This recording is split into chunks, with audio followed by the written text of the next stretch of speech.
স্ত্ৰীয়ে পুৰুষৰ বাওঁফালে কিয় শুৱে?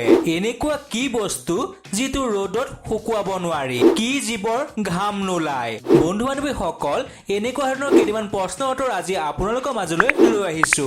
আশা কৰিছো আপোনালোকে আজি এই ভিডিঅ'টো ভাল পাব। এক নম্বৰ প্ৰশ্নটো হৈছে, এনেকুৱা কি বস্তু যিটো ৰ'দত শুকুৱাব নোৱাৰি? এনেকুৱা কি বস্তু যিটো ৰ'দত শুকুৱাব নোৱাৰি?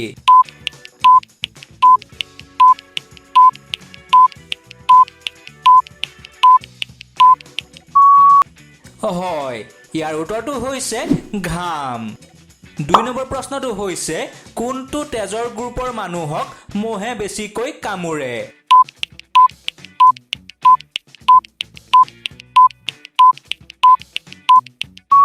ইয়াৰ উত্তৰটো হৈছে অ' গ্ৰুপৰ মানুহক। ৩ নম্বৰ প্ৰশ্নটো হৈছে, কোনবিধ জীৱৰ গৰ্ভকাল মাত্ৰ ২১ দিনৰ হয়?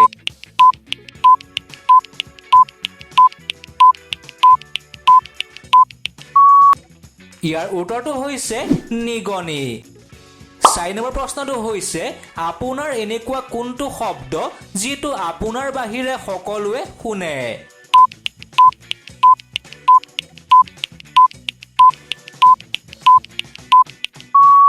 ইয়াৰ উত্তৰটো হৈছে শুই থাকোঁতে বজা নাকৰ শব্দ।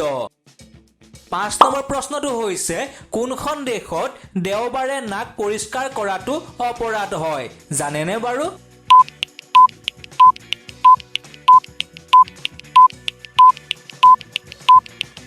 হয়, ইয়াৰ উত্তৰটো হৈছে ইজৰাইল দেশত।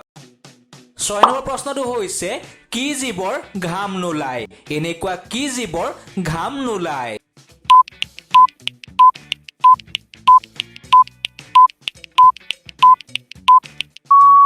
ইয়াৰ উত্তৰটো হৈছে গাহৰি। ৭ নম্বৰ প্ৰশ্নটো হৈছে, কোনটো জীৱই ভোক লাগিলে নিজৰ অংগকে খায়?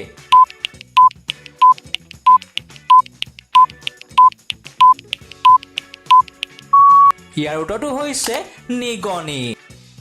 ৮ নম্বৰ প্ৰশ্নটো হৈছে, এনেকুৱা কি বস্তু আছে যিটো খুলিব সকলোৱে জানে, বন্ধ কৰিব কিন্তু কোনেও নাজানে?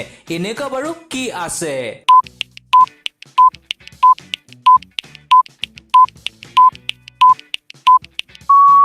হয়, ইয়াৰ উত্তৰটো হৈছে কণী।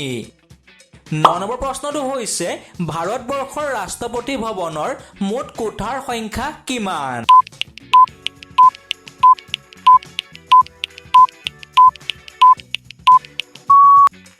ইয়াৰ উত্তৰটো হৈছে ৩৪০টা। ১০ নম্বৰ প্ৰশ্নটো হৈছে, স্ত্ৰীয়ে পুৰুষৰ বাওঁফালে কিয় শুৱে? বন্ধু বান্ধৱীসকল, এনেকুৱা ধৰণৰ ভিডিঅ' পাই থাকিবৰ বাবে আমাৰ চেনেলটো ছাবস্ক্ৰাইব আৰু ভিডিঅ'টোত এটা লাইক কৰি দিবলৈ নাপাহৰিব। ধন্যবাদ। উত্তৰটো হৈছে, ধৰ্মীয় আৰু সাংস্কৃতিক বিশ্বাস অনুসৰি স্ত্ৰীক পুৰুষৰ অৰ্ধাংগিনী বুলি গণ্য কৰা হয়। সেইবাবে স্ত্ৰীৰ স্থান পুৰুষৰ বাওঁফালে ধৰা হয়, যাক মৰম, সন্মান আৰু জীৱন সংগীৰ সম্পৰ্কৰ প্ৰতীক বুলি বিশ্বাস কৰা হয়। বন্ধু বান্ধৱীসকল, নতুন এটা ভিডিঅ'ত লগ পোৱাৰ আশাৰে আজিলৈ ধন্যবাদ।